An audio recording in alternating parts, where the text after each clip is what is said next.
Hello, I'm Alison from Garden by Design, and today I'm going to be sowing seeds. I'm going to sow basil, chives and parsley seed.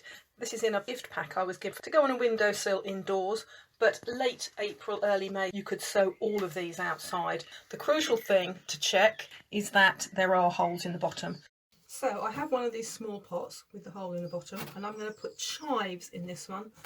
You can see I also have a nice pile. This is multi-purpose compost. It's peat-free, which is always a good idea, and it's quite finely textured, so it's absolutely fine for sowing seeds in.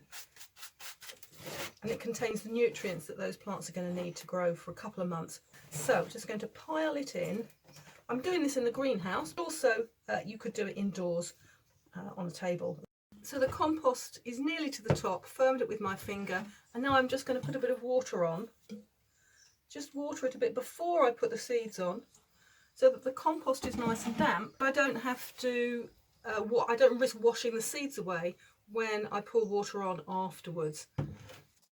I'll take the seed packet. I'm going to bang it on my hand first to get the seeds to the bottom, and then slice the top off. Just dip into my hand.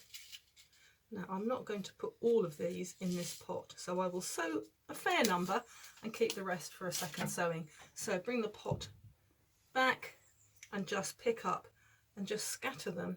Take a pinch and rub your finger and thumb together if you were putting salt onto fish and chips.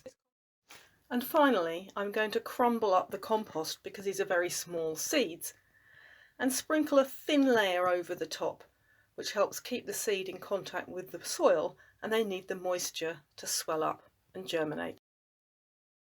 And here's the finished set, all ready for the windowsill.